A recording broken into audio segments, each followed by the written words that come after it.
Savitri silks చేనేత వస్త్రాల అద్భుత ప్రపంచం. సంప్రదాయం స్టైల్ ఒకే చోట.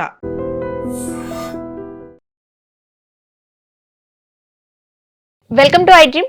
ఈ రోజు స్టూడియోలో మనతో పాటు ఉన్నారు ప్రముఖ వాస్తు జ్యోతిష్య పండితులు, ప్రముఖ ఆధ్యాత్మికవేత్త బాలచంద్ర శర్మ గారు. మన నిత్య జీవితంలో మనకి ఎన్నో సందేహాలు వస్తూ ఉంటాయి. అటువంటి సందేహాల్లో కొన్ని సందేహాలు ఈ రోజు నివృత్తి చేసుకునే ప్రయత్నం చేద్దాం, వారితో మాట్లాడేద్దాం. నమస్కారం గురుగారు. నమస్కారం అండి. గురుగారు, అసలు మన నిత్య దీపారాధన ఏ విధంగా చేసుకోవాలి? అంటే కొంతమంది దేవాలయాల్లో దీపారాధన చేస్తూ ఉంటారు, రావి చెట్టు కింద, ఉసిరి చెట్టు కింద. దేవాలయంలో అయితే మనం ఏ విధంగా చేసుకోవాలి, అలాగే ఇంట్లో అయితే ఏ విధంగా చేసుకోవాలి? ఆర్థికంగా కానీ ఆరోగ్యపరంగా కానీ కలిసి రావాలంటే ఎలా చేసుకోవాలి మనం? శ్రీమాత్రే నమః, శ్రీ గురుభ్యో నమః.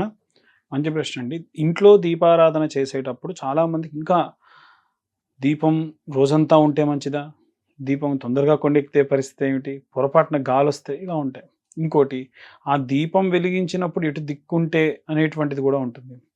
అపర కార్యక్రమం, ఎవరైనా చనిపోయినప్పుడు మాత్రమే ఉత్తర దక్షిణాలు దీపం వెలగాలి. మిగిలిన అన్ని సమయాల్లో కూడా దీపం తూర్పు పడమరలు మాత్రమే వెలగాలి. సో ఒత్తి వేసినప్పుడు తూర్పు వైపు కానీ పడమర వైపు కానీ వేయాలి. లేదు మధ్యవర్తి బొడ్డొత్తి వేసుకుని అసలు గొడవే లేదు, అవసరం లేదు. దీపం వెలిగించిన తర్వాతకి ఖచ్చితంగా కాస్త పసుపు కుంకుమ పెట్టాలి. అది శుభ సూచకానికి ప్రతీతి. పసుపు కుంకుమ పెట్టకుండా ఎప్పుడు దీపంని వెలిగించకూడదు. రెండవది. మూడవది ఏంటంటే, సాధ్యం త్రివర్తి సంయుక్తం వహ్నినా యోజితం ప్రియం. 3 ఒత్తులు కలిపి చేసేటువంటిది మాత్రమే దీపం. అలా మీరు 3 దీపాలు పెట్టుకోండి, ఎన్నైనా పెట్టుకోండి. ప్రతి దీపానికి 3 ఒత్తులు కలిపి ఒక ఒత్తి కింద పెట్టాలి. అదొకటి. అసలు దీపం ఎందుకు వెలిగించాలి? దీపం వెలిగిస్తే మనకేం లాభం? మనకు కరెంట్ అనేటువంటిది లేని రోజుల నుంచి ఇంట్లో దీపమే మనకు వెలుగు. అందుకే మనకు సాంప్రదాయం ఉండేది, గూట్లో దీపం నోట్లో ముద్ద, పడుకోవాలి అంతే. సాయంత్రం 6:30 7 అయిందనంటే దీపం పెట్టేసుకొని గూట్లో ఇక భోజనం చేసేసారు అనంటే ఆ దీపం కొండెక్కేసరికి నిద్రపోవాలి. అలాగే ఉండేవాళ్ళం. కాబట్టి ఈ దీపం తూర్పు పడమరలు మాత్రమే ఖచ్చితంగా ఉండాలి తప్ప ఉత్తర దక్షిణాలు ఉండకూడదు. ఈ దీపాన్ని మనం కొబ్బరి నూనెతో గనక దీపం వెలిగిస్తే జుట్టుకు మంచిది. సంపెంగ నూనెతో వెలిగిస్తే మన చర్మానికి మంచిది. ఆవు నెయ్యితో వెలిగిస్తే మన మెదడుకు మంచిది. అదే గనక విప్ప నూనెతో గనక వెలిగించడం వల్ల నాసికానికి మంచిది.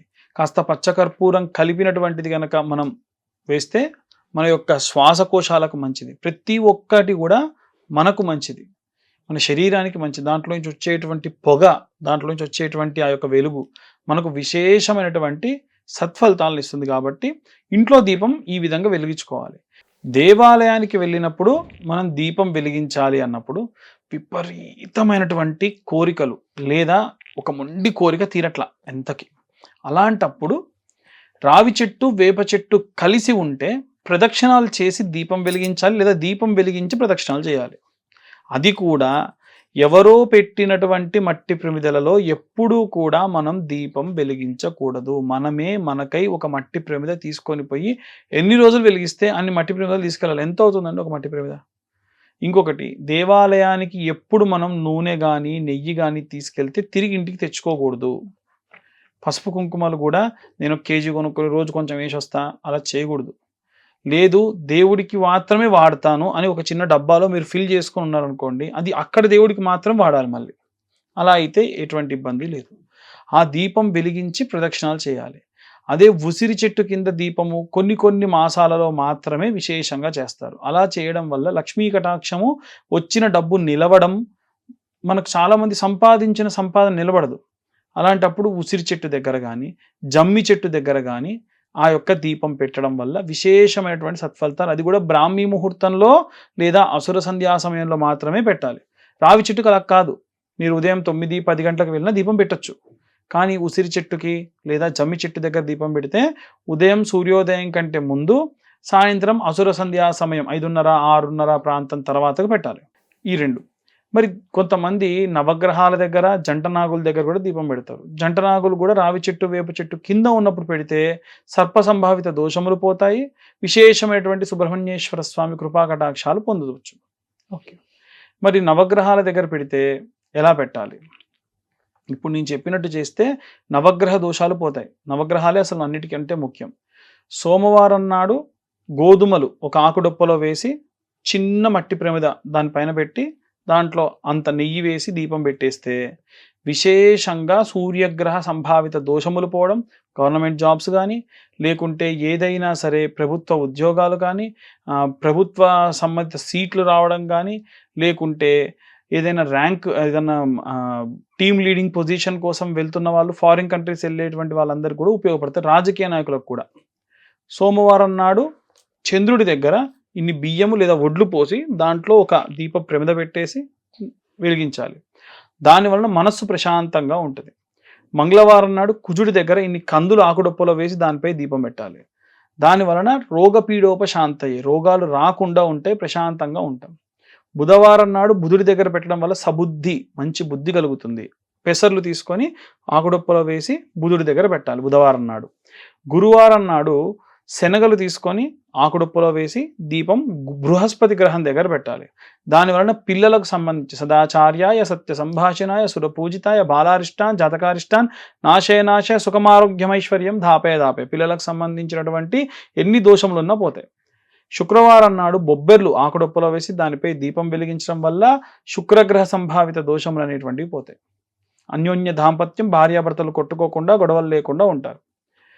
శని దగ్గర, శనేశ్వరుడి దగ్గర పెట్టినప్పుడు జాగ్రత్తగా ఆకుడొప్పలో నువ్వులు, నల్ల నువ్వులు, కొన్ని తెల్ల నువ్వులు, ఒక బెల్లం కూడా పెట్టి దీపాన్ని వెలిగించి, ఆ దీపం ఖచ్చితంగా వెలిగేటప్పుడు స్వామివారి యొక్క వస్త్రములు ఎక్కువ వేస్తారు కదా, వాటిని అంటుకోకుండా చూసుకొని జాగ్రత్తగా పెట్టుకోవాలి. నీలాంజన సమాభాసం రవిపుత్రం యమాగ్రజం ఛాయామార్తాండ సంభూతం తం నమామి శనేశ్వరం అనే మంత్రాన్ని చదవడం వల్ల జాతక సంభావిత శని దోషములు పోతాయి. మళ్ళీ మంగళవారం లేదా ఆదివారం నాడు రాహు దగ్గర, కేతు దగ్గర దీపాలు పెట్టాలి. అది కూడా ఆకుడొప్పలో. రాహు దగ్గర అయితే మినుములు, నల్ల మినుములు వేయాలి. కేతువు దగ్గర అయితే నల్ల ఉలవలు ఆకుడొప్పలో వేసి దీపం వెలిగించి మంగళవారం చేయొచ్చు, లేదా ఆదివారం కూడా చేయొచ్చు. ఇలా చేయడం వల్ల నవగ్రహ సంభావిత దోషములు పోతాయి. చూడండి, ఒక్కొక్క చోట ఒక్కొక్క రకమైనటువంటి దీపం వల్ల ఇలా. ఇంట్లో కామాక్షి దీపం పెట్టుకునే వాళ్ళు ఉంటారు, పెట్టుకోవచ్చు. కామాక్షి దీపం వెలిగిస్తే రోజంతా కూడా వెలుగుతుంది, చాలా మంచిది, దానివల్ల ఎటువంటి చెడు లేదు. చాలామంది భయపడతారు, రోజంతా వెలగొచ్చా దీపం, ఏం కాదా పంతులు అంటారు. ఏమవుతుందమ్మా, దేవుడి ఇంట్లో ఎంత వెలుగు ఉంటే మన ఇంట్లో అంత వెలుగు ఉంటుంది, అంత మంచిగా ఉంటాం. కాబట్టి ఎటువంటి దోషం లేదు, బ్రహ్మాండంగా ఉండొచ్చు. గురుగారు, అంటే చాలా మంది దీపం వెలిగించి బయటకు వెళ్ళకూడదు అంటారు, ఇది ఎంతవరకు నిజం? అలా ఏం లేదండి. ఒక దీపం వెలిగించి ఊర్లోకి వెళ్ళిపోయే వాళ్ళు ఉంటారు. ఎందుకు? అఖండం వెలిగించి వెళ్తారు. భగవంతుడికి రక్షణగా ఉండాలి, ఎప్పుడు దీపం వెలగాలి, నిత్యం దీపారాధన చేసేటందుకు. వెళ్ళేటప్పుడు కాకపోతే ఎలుకలు ఏమైనా వచ్చి కదిలిస్తే ఇంటికి అగ్ని ప్రమాదం జరగకుండా జాగ్రత్తగా ఉండాలి. కానీ గాల్లో దీపం పెట్టి దేవుడు అన్నట్టుగా ఎక్కడ పెడితే అక్కడ అలా పెట్టకూడదు. పెట్టే దీపం వల్ల ఎటువంటి ఇబ్బంది లేకుండా, ఒకవేళ పొరపాటున ఏదైనా ఏ ఎలకో ఏ పిల్లో వచ్చి తగిలినా ప్రమాదం లేకుండా ఉండే చోట పెట్టాలి తప్ప ఏం కాదు, పెట్టకూడదని ఎక్కడ లేదు. అలాగే దేవాలయంలో మనం గంట మోగిస్తాము, దీనికి ఆంతర్యం ఏంటి గురుగారు? మనకు గంట కొట్టడం వల్ల, మన దేవాలయం కన్స్ట్రక్షన్ జరిగినప్పుడు గర్భాలయానికి ఇన్ని అడుగుల దూరంలోనే గంట పెట్టాలని స్థపతి నిర్ణయిస్తాడు. అది కరెక్ట్గా ధ్వజస్తంభానికి దేవాలయానికి మధ్య భాగం, అంటే నాభి భాగంలో ఉంటుంది. అక్కడ మనం గనక గంట కొట్టడం వల్ల చుట్టుపక్కల ఉన్నటువంటి ప్రదేశాల్లో 2.5 నుంచి 4 కిలోమీటర్ల దూరంలో ధ్వని వెళ్తుంది. దానివల్ల పీడితమైనటువంటి భూత ప్రేతాలు రావు. అయితే చాలామంది ఏం చేస్తారంటే గుడికి వెళ్ళి తీర్థం తీసుకుంటారు, షడ్గోం పెట్టిస్తారు, మళ్ళీ పోయి గంట కొడతారు. నీ చెయ్యి ఎంగిలి ఉంది కదా, నువ్వు ఎలా కొడతావు గంట? వెళ్ళగానే గంట కొట్టు ఒక్కసారి, అది కూడా టంగ్ అని కొడితే ఓంకారం ధ్వనిస్తుంది దాని నుంచి, దానివల్ల మంచిది. ప్రదక్షిణాలు చేస్తుంటే ప్రతి ప్రదక్షిణ టంగ్ టంగ్ అని కొడతారు. ఒకవేళ మనం దేవాలయంలో కొట్టేటువంటి గంట కానివ్వండి, ఇంట్లో కొట్టేటువంటి గంట కానివ్వండి, మన చేతిలో నుంచి పగిలితే ఇంట్లో ఎవరో ఒకరు మరణిస్తారు. చాలా పెద్ద ప్రమాదం అది. ఇష్టం వచ్చినట్టు మన చేతిలో ఇట్లా ఆడుకుంటూ ఇట్లా అంటే గంట పగిలింది, దేవాలయానికి వెళ్ళాం టపా టపా కొడుతుంటే దానికి పరివారి మొత్తం అంతా పగిలిపోయింది అనుకోండి, ఇంట్లో ఎవరినో ఒకరు చనిపోతారు. అందుకని దేవాలయంలో గంట 10 మందికి ఉపయోగపడేటట్టుగా ఎంతో కష్టపడి, ఎంతో బరువుతో ఉన్నటువంటి తీసుకొచ్చి, అరే మీరు ఎప్పుడో ఒకసారి వచ్చినప్పుడు కొట్టాను, ఆడుకునేటువంటి వస్తువులుగా టంగ్ టంగ్ టంగ్ అని కొట్టారనుకోండి, మన చేతితో అది కనుక పగిలితే ఇంట్లో ఉన్నటువంటి వాళ్ళు ఎవరో ఒకరు చనిపోతారు. అది అస్సలు మంచిది కాదు. కాబట్టి చాలా పవిత్రమైంది. మనకు దేవాలయంలో ఏ ఒక్కటి కూడా అనవసరంగా పెట్టింది కాదు. ఇంతకు ముందు చెప్పాను, బలిపీఠాలకు చాలామంది బోర్లా పడుకొని దండం పెడుతూ ఉంటారు, అది చేయకూడదు. దానివల్ల బలిపీఠాలు ఊరుకున్న అరిష్టం తీసుకునేవి, దాన్ని తాకకూడదు అసలు. మనం అలా తాగులుతారు. దేవాలయానికి వెళ్ళినప్పుడు గంటని ఇష్టం వచ్చినట్టు కొడతారు. కానీ గంట అనేది మన పూజా మందిరంలో చిన్నగా ఉంటది కదా గురుగారు. అది అది కూడా. అనుకోని చాలా మంది ఏంటి? సందర్భాలలో ఒక్కోసారి అవ్వచ్చేమో పొర్రపాటు కదా. మన చేతిలో నుంచి ఎలా పగులుతుంది? నేను చెప్పేది మన చేతిలో ఉండగా మన వల్ల అయితే ఏదో వస్తువు తీస్తుంటే పడిపోతే అది వేరు. కావాలని ఆడి ఆడి ఇట్లా కొట్టడం కావాలని చేయడం అలా వల్ల చేస్తే, లేదా ఏదో తాళం వేస్తున్నాం అని చెప్పేసి గంటతో తాళం కొడుతుంటారు కొంతమంది, అది కూడా మంచిది కాదు. అలా పగిలిన దోషమే. కాబట్టి జాగ్రత్తగా ఉండాలి. ధన్యవాదాలు గురుగారు. ధన్యవాదాలు.